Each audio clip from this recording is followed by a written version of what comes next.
कर्म एवं कर्मफल मीमांसा चतुर्थ ध्वनि मुद्रण अध्याय 4 ईश्वरीय व्यवस्था का विवेचन। ईश्वरीय तथा मानवीय व्यवस्था के स्तर में अत्यधिक अंतर है। जो कर्मफल व्यवस्था ईश्वरीय नहीं कही जा सकती, वह ही मानवीय श्रेणी में रखी जा सकती है। ईश्वरीय कर्मफल व्यवस्था के निर्धारण के लिए कसौटियां हैं, जो हमने ईश्वरीय व्यवस्था के 4 मूल सिद्धांतों के रूप में कही हैं। यथा प्रथम, जीव को कर्मफल जाति, आयु और भोग के रूप में मिलता है।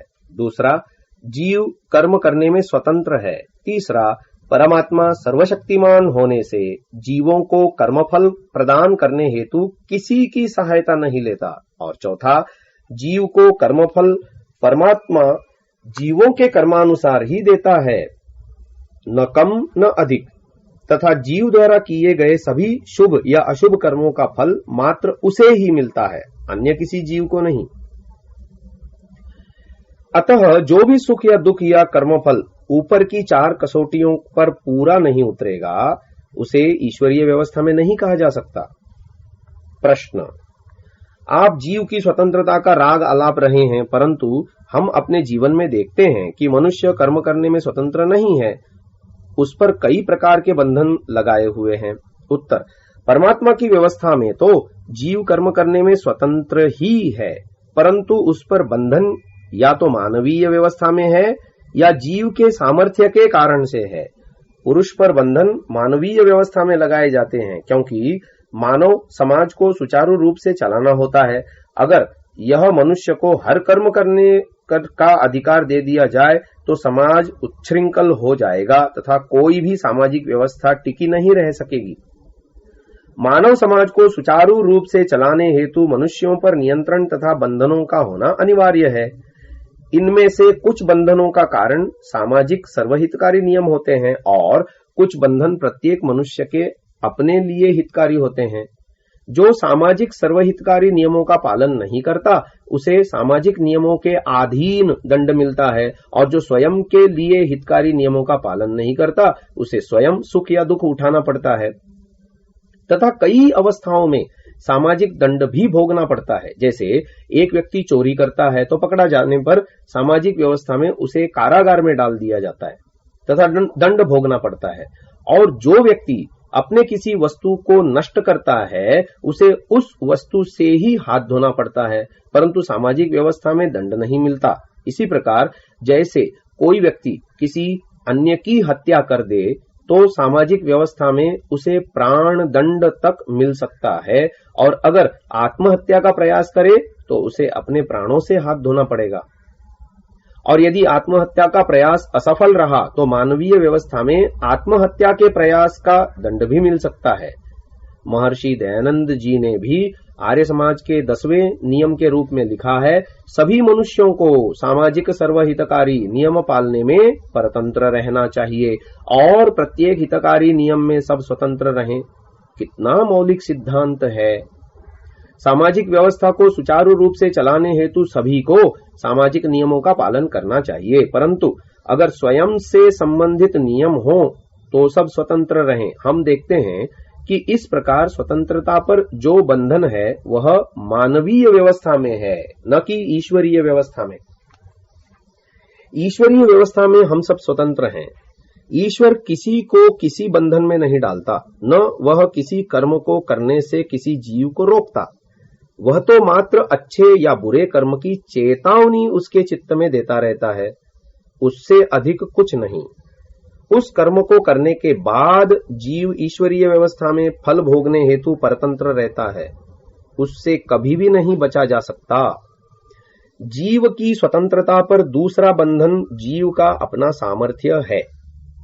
जीव का स्वाभाविक सामर्थ्य यह है कि उसके गुण हैं, उसके कर्मों की अपनी सीमा है। महर्षि दयानंद जी इस विषय में लिखते हैं, परमेश्वर के सृष्टि की उत्पत्ति, स्थिति, प्रलय सबको नियम में रखना, जीवों को पाप पुण्य कर्मों का फल देना आदि धर्मयुक्त कर्म हैं, और जीव के संतान उत्पत्ति, उनका पालन, शिल्प विद्यादि अच्छे बुरे कर्म हैं। सत्यार्थ प्रकाश सप्तम समुल्लास। जीव परमात्मा के कर्मों में अपना सहयोग नहीं कर सकता, परंतु अपने कर्मों को करने में स्वतंत्र है। प्रत्येक जीव मानव योनि में आकर अपना जितना सामर्थ्य ज्ञान प्राप्ति के द्वारा बढ़ाता जाता है, वह उतने ही अधिक कर्म अधिक स्वतंत्रता से कर सकता है। हम देखते हैं कि एक व्यक्ति जिसने चिकित्सा क्षेत्र में अपना ज्ञानार्जन किया है, वह चिकित्सा कार्य स्वतंत्रता से कर सकता है।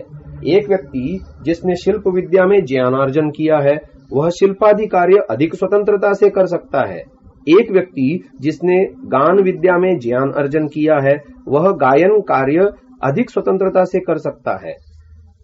हर व्यक्ति जो किसी क्षेत्र में ज्ञान अर्जित करता है, वह अपने अपने क्षेत्र के कार्य दूसरे व्यक्तियों की अपेक्षा अधिक सुविधा से कर सकता है।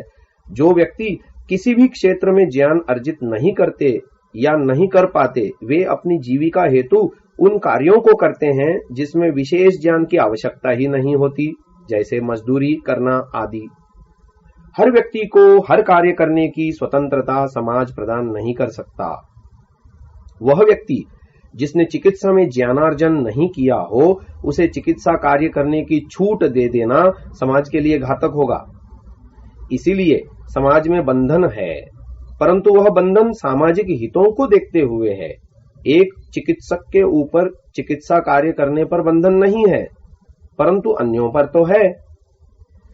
इस प्रकार हम देखते हैं कि जीव पर एक तो वे सामाजिक बंधन है जिस समाज में वह रहता है, दूसरे उसकी अपनी ज्ञान की सीमा है जो उसकी स्वतंत्रता में बाधक है।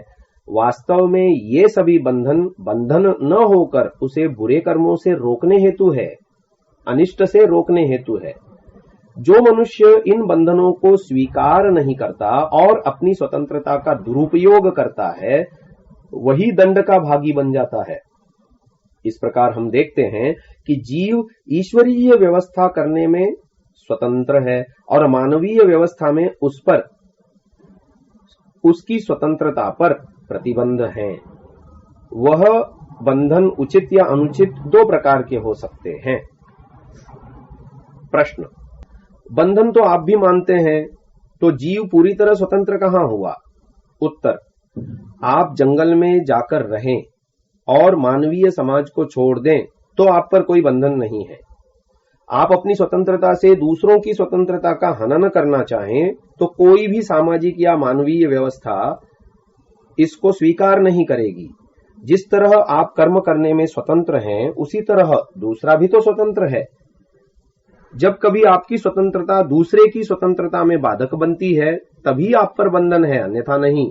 उदाहरण के लिए, आप सड़क पर अपनी इच्छा अनुसार चलने के लिए स्वतंत्र हैं, परंतु आपकी स्वतंत्रता दूसरों के आने जाने की स्वतंत्रता में अगर बाधक बन जाए तो आप पर बंधन है, ताकि आपका वाहन दूसरे वाहनों के लिए रुकावट या हानि का कारण न बन जाए। एक विद्यार्थी परीक्षा में बैठा है। वह परीक्षा भवन में प्रश्न पत्र के प्रश्नों के उत्तर एक सीमित समय में अपने पूर्व अर्जित ज्ञान के अनुसार देने में स्वतंत्र है, परंतु उसे परीक्षा भवन में किसी पुस्तक से सहायता लेने की स्वतंत्रता नहीं है। वहां उस पर बंधन है। स्वतंत्रता का अर्थ अनधिकार चेष्टा कदापि नहीं है। स्वतंत्रता मानवीय विकास हेतु है। जो कोई भी उसे स्वतंत्रता का उल्लंघन करता है तो वह दंड का अधिकारी होता है। मानवीय स्वतंत्रता पर बंधन मानवीय समाज के द्वारा ही लगाए जाते हैं, न कि ईश्वरीय व्यवस्था में। ईश्वर तो मात्र अच्छे बुरे की चेतावनी देता है। अच्छे कर्म होने पर उत्साह, प्रसन्नता आदि, और यदि बुरा कर्म हो जाए तो भय, शंका, लज्जा आदि के रूप में जीव के अंतःकरण में प्रेरणा देता रहता है। उसके बाद जीव कर्म करने में स्वतंत्र होता है, चाहे तो करे या न करे। अगर जीव बुरा कर्म करता हो तो भी ईश्वर उसका हाथ नहीं पकड़ेगा, परंतु कर्म हो चुकने के बाद ईश्वरीय व्यवस्था में जीव कर्मफल भोगने हेतु परतंत्र है। इस विषय में मीमांसा दर्शन का प्रमाण है। जैमिनी मुनि जी लिखते हैं, प्रयोग पुरुष श्रुतेर यथा कामी प्रयोगे स्यात्। मीमांसा 6:2-3। कर्तव्य कर्म करने में जीवात्मा की कर्ता होने में श्रुति पाए जाने से कर्मों के करने में पुरुष यथाकामी अर्थात इच्छानुसार कर्म करने वाला होने से स्वतंत्र है। इस प्रकार मीमांसाकार भी जीव को स्वतंत्र मानते हैं। प्रश्न, जीवात्मा को कर्मानुसार मनुष्य आदि योनियां मिलती हैं और उन्हीं कर्मों के अनुसार आयु और भोग भी मिलते हैं और जीव उसी के अनुसार कर्म करता है। प्रारब्ध कर्म जीव की स्वतंत्रता में बाधक है, क्योंकि जीव को अपने पूर्व कर्मों का फल तो भोगना ही है, अतः कर्म स्वतंत्रता मिथ्या है। उत्तर, जिन कर्मों के अनुसार हमें मनुष्य आदि योनि मिलती हैं, वे कर्म आगे के होने वाले कर्मों में बाधक नहीं बन सकते और न ही उस मनुष्य आदि योनि में मिलने वाले भोग तथा आयु पूर्व निश्चित होते हैं। इसका आगे विवेचन किया जाएगा। अतः मनुष्य कर्म करने में स्वतंत्र ही रहता है। यदि प्रारब्ध कर्म इतने प्रबल हों कि उनके भोग के कारण अन्य कर्म हो ही न सकें, तो जीव कर्म करने में स्वतंत्र नहीं हो सकता। परंतु शास्त्रकार इस मान्यता से सहमत नहीं है। यथा मीमांसा दर्शनकार महर्षि जैमिनी जी लिखते हैं, प्रक्रमात्तु नियम्येता संभवस्य क्रिया निमित्तत्वात् 6:2-13। अर्थात मनुष्य को प्रारब्ध कर्म परतंत्र नहीं बनाते, क्योंकि वे केवल भोग देने के हेतु होते हैं। क्रियमाण कर्मों के न तो हेतु होते और न ही कर्म करने में व्यापक होते हैं। यदि प्रारब्ध कर्म ही अच्छे बुरे क्रियमाण कर्मों के हेतु हों, तो उत्तम प्रारब्ध कर्मों वाले सदा अच्छे ही बने रहें और निकृष्ट प्रारब्ध कर्मों वाले हमेशा निकृष्ट। किंतु ऐसी मान्यता लोक व शास्त्र दोनों के विरुद्ध है, क्योंकि उत्तम व्यक्ति निकृष्ट होते हुए पाए जाते हैं और निकृष्ट व्यक्ति भी उत्तम होते हुए देखे गए हैं। यह लोक में प्रत्यक्ष देखने में आता है और यह कर्म स्वतंत्रता के ही कारण होता है। नियमो वा निमित्तत्वात् कर्तुस्तत्कारणम स्यात्, मीमांसा 6:2-15। अर्थात जीवों को भोग प्रारब्ध कर्मों के अनुसार मिलता है, परंतु जीव कर्म करने में स्वतंत्र है, ऐसा नियम अर्थात व्यवस्था है। क्रियमाण कर्म प्रारब्ध कर्मों के भोगने के निमित्त हो सकते हैं, अतः प्रारब्ध कर्मों का भोग क्रियमाण कर्मों में बाधक नहीं होता। उदाहरण के रूप में मनुष्य को भूख लगी, वह भूख को फल खाकर भी शांत कर सकता है या सूखी रोटी खाकर भी या पकवान आदि खाकर भी। इस प्रकार जीवात्मा कर्म करने में स्वतंत्र ही रहता है। हम देखते हैं कि जीव को कर्मफल जाति आयु और भोग के रूप में मिलता है। जाति अर्थात मनुष्य पशु पक्षी आदि योनियां, जो एक बार मिल जाए तो उस जन्म के लिए निश्चित है, परंतु आयु और भोग जीव को मात्र पिछले जन्म के कर्मों के आधार पर ही नहीं मिलते हैं। जीव वर्तमान जन्म के कर्मों के द्वारा भी वर्तमान जन्म की आयु और भोगों को कम या अधिक कर सकता है।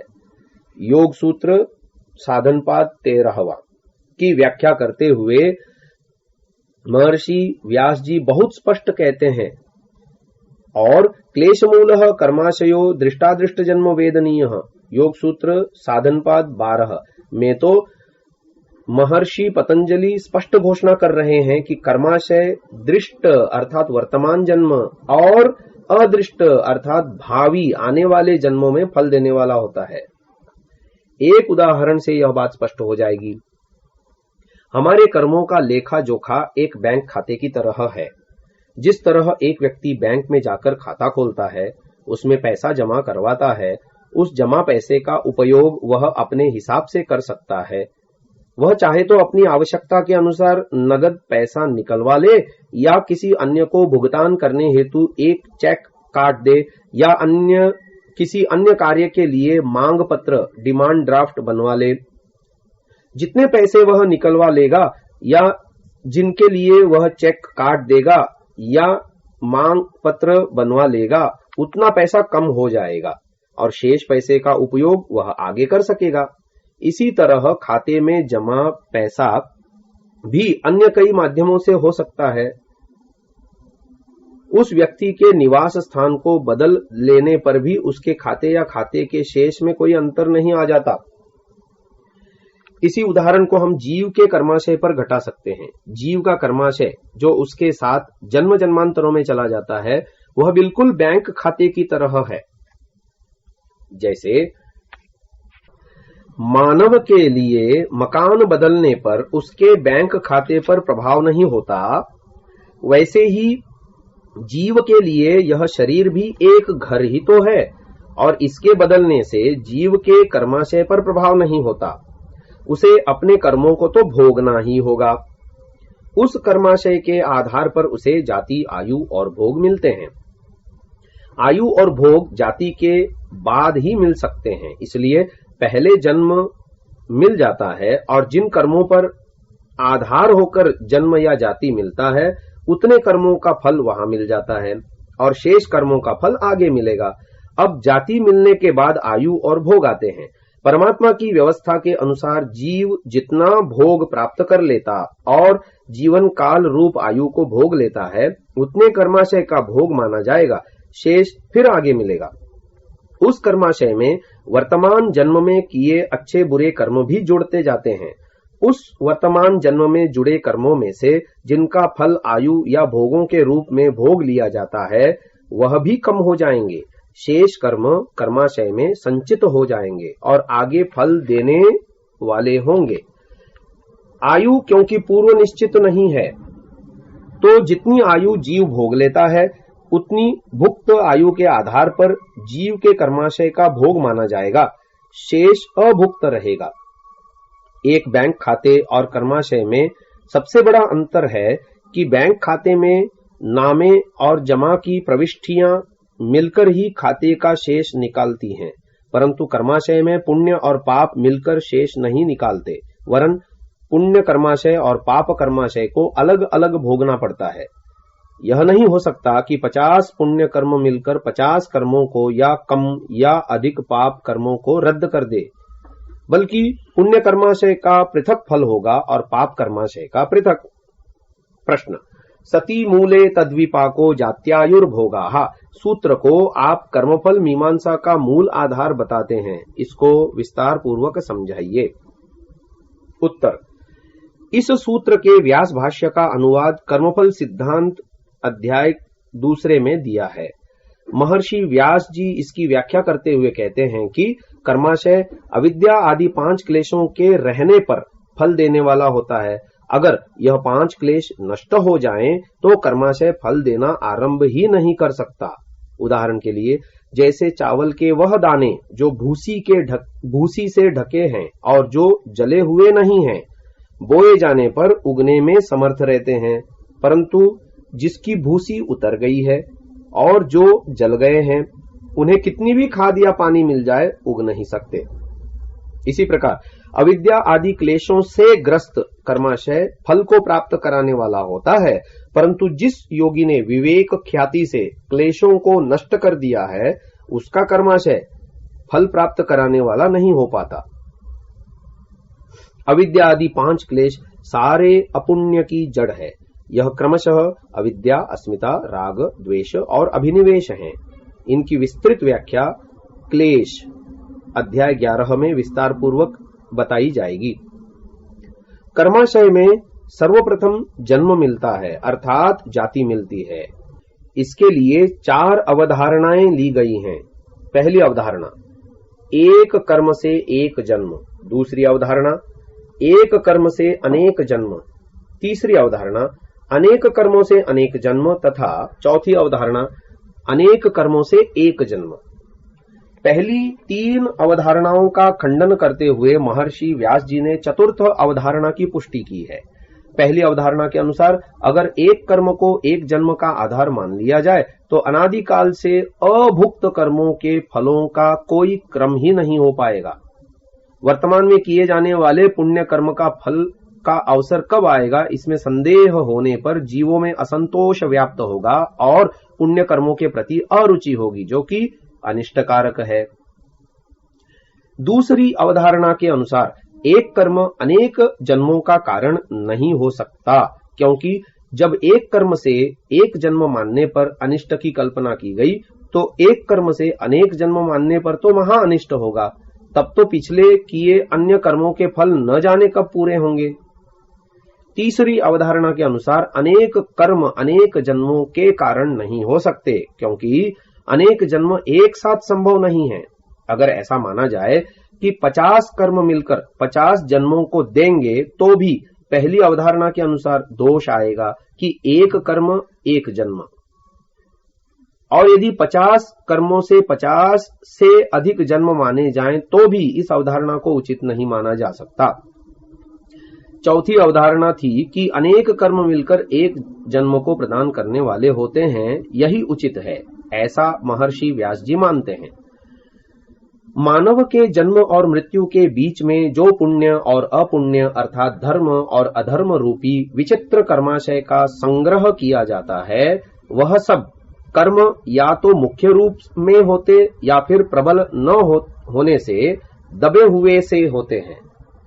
जब कर्म प्रबल हो तो प्रधान कर्म कहलाएंगे, जब दबे हुए हों तो गौण कर्म कहलाएंगे।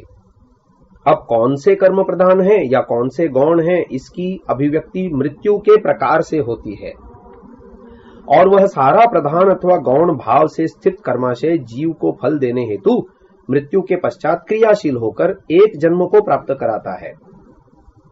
मानव की मृत्यु का प्रकार महत्वपूर्ण है। इसीलिए जब श्री कृष्ण को शिक्षा देते हुए उनके गुरु ने उपदेश किया कि जब मनुष्य का अंतिम समय हो, तब उसे 3 वाक्यों को उच्चारण कर लेना चाहिए। पहला वाक्य है त्वम अक्षितमसि, हे ईश्वर आप अक्षित हैं। दूसरा वाक्य है त्वम अच्युतमसि, हे ईश्वर आप अविनश्वर हैं। और तीसरा वाक्य है त्वम प्राण संशितमसि, हे ईश्वर आप सर्वजीवन प्रद सूक्ष्मतम हैं। इस उपदेश को सुन श्री कृष्ण अपिपास हो गए, अर्थात उन्होंने किसी अन्य उपदेश की तृष्णा नहीं की। अंतिम समय के उपदेश को ही श्री कृष्ण ने काफी समझा, क्योंकि श्री कृष्ण को पता था कि अंतिम समय में ईश्वर को वही याद कर सकता है जो सारा जीवन याद करता रहा है। जिसने सारे जीवन जैसे कर्म किए होंगे, वह मृत्यु के समय उन्हीं कर्मों में व्यस्त होगा। क्योंकि हमें नहीं पता कि मृत्यु कब होगी, अंतिम समय कब होगा, तो उस समय ईश्वर अर्थात ओम कैसे याद करेंगे। यह तो पूरे जीवन का उपदेश है, न कि अंतिम समय का। महर्षि व्यास जी भी कहते हैं कि मानव की मृत्यु के प्रकार से प्रधान कर्माशय का निर्धारण किया जा सकता है, और वही उसे अगला जन्म प्राप्त कराने वाला होता है।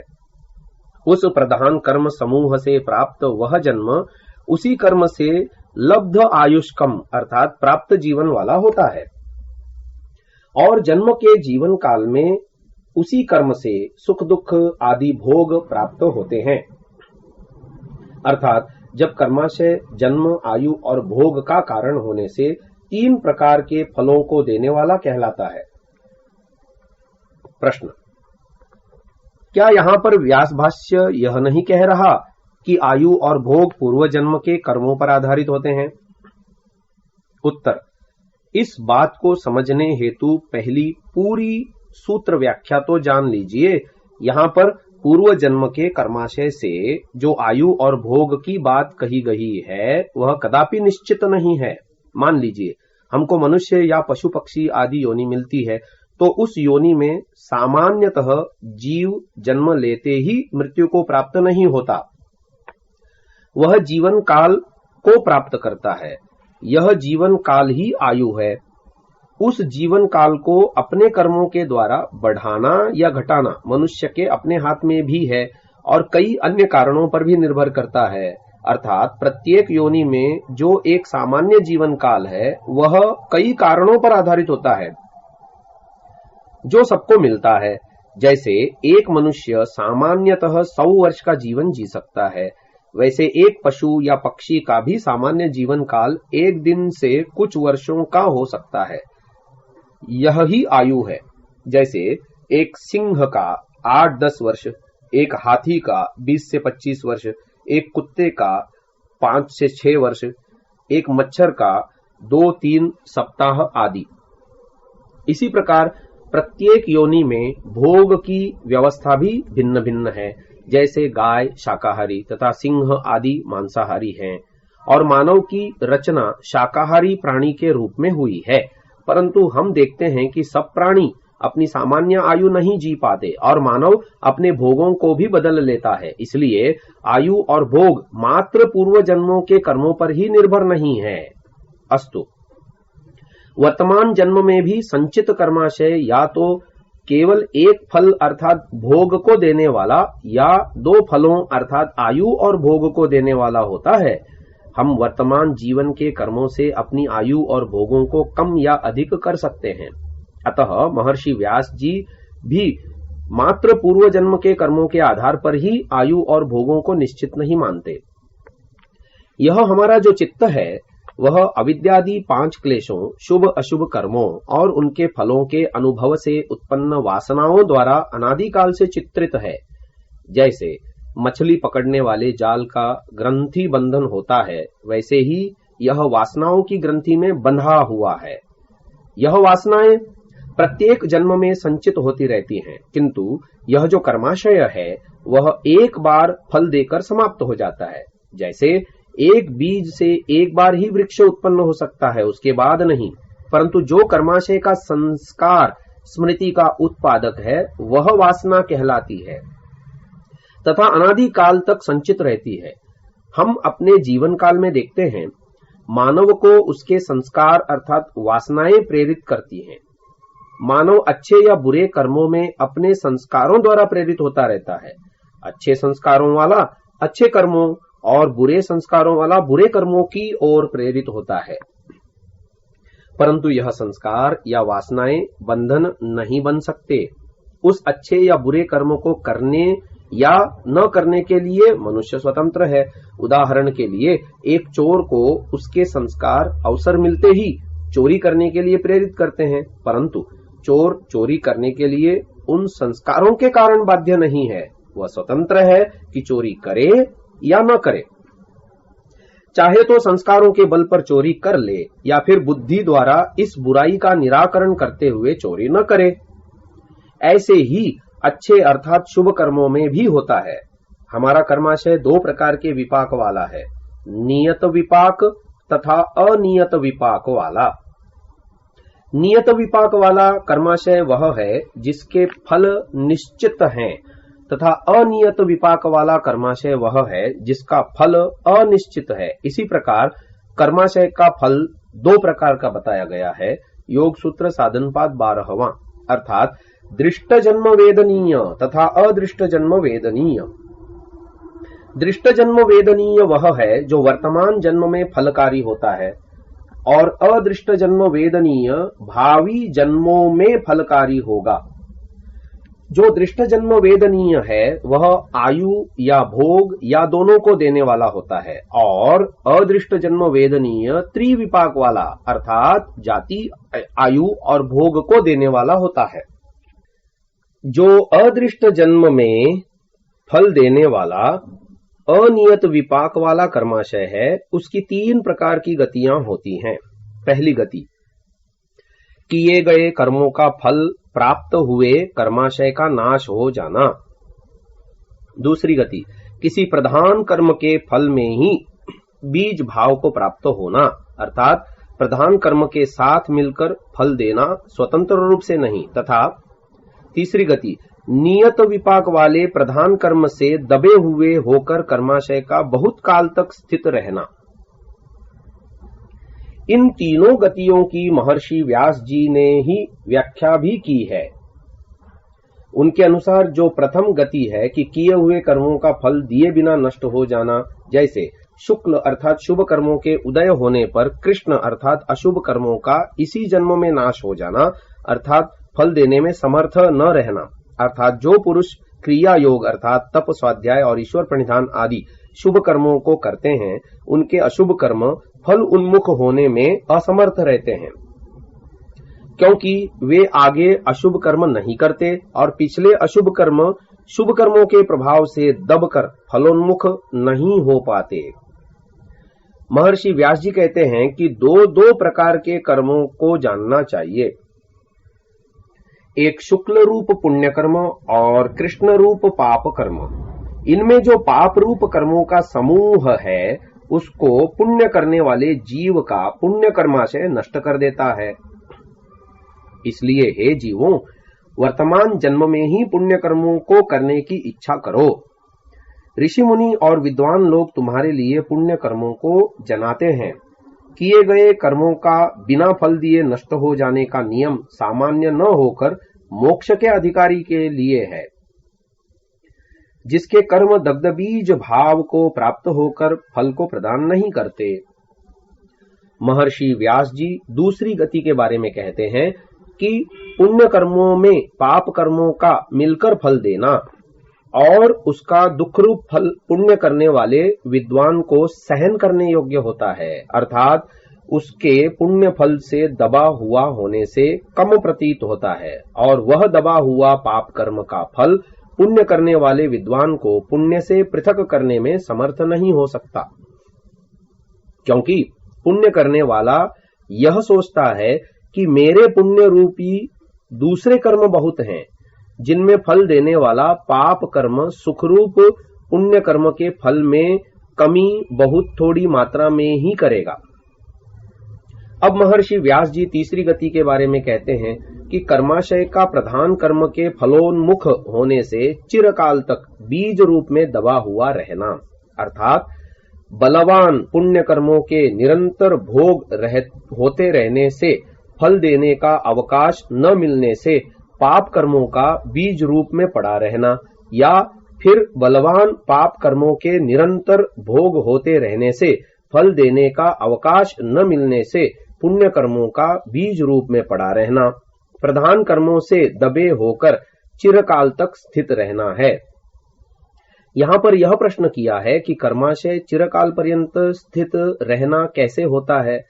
उत्तर देते हैं कि निश्चित विपाक वाले अदृष्ट जन्म में फल देने वाले कर्माशय का ही एक साथ अथवा तुरंत मृत्यु उसकी अभिव्यक्ति का कारण कहा गया है।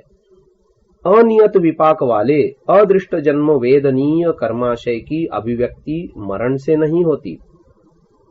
जो नियत विपाक क्षमा चाहता हूं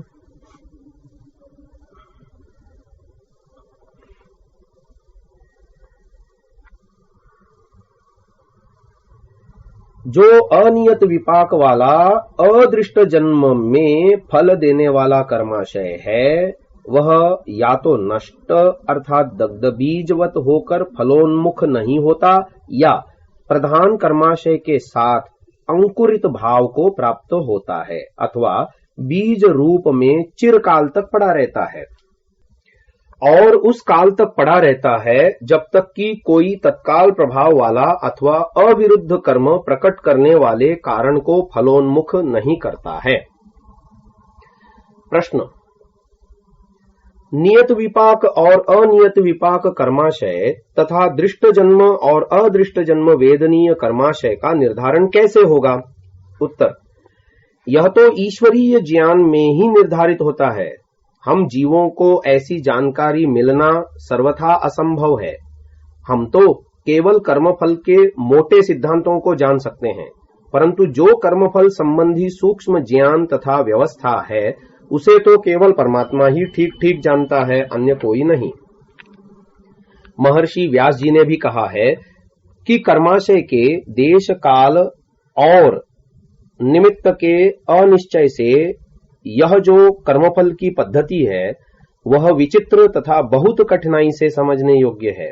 अर्थात कर्मफल मीमांसा अत्यंत गहन विषय है, परंतु जो सामान्य नियम है कि वर्तमान जन्म पूर्व जन्मों में संचित कर्मों के आधार पर मिलता है, यह निश्चित ही है।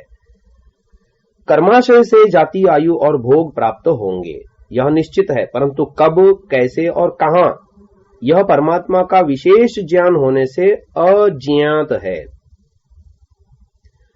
वर्तमान जीवन में हम कर्म मीमांसा तथा कर्मफल मीमांसा को समझे बिना अपने कर्मों को सही दिशा या गति नहीं दे सकते। इसलिए भी कर्म मीमांसा तथा कर्म फल मीमांसा को जहां तक संभव हो समझना चाहिए, जिससे हम अपने कर्माशय को धर्म अनुकूल कर सकें तथा जीवन के सर्वोच्च लक्ष्य अर्थात मोक्ष की ओर बढ़ सकें। तो कर्माशय की 3 गतियां तो निश्चित हैं, जाति, आयु और भोग। जाति तो एक बार मिलने के बाद वर्तमान जीवन के लिए निश्चित है। अब हम आगे के 2 अध्यायों में आयु और भोग के बारे में विचार करेंगे।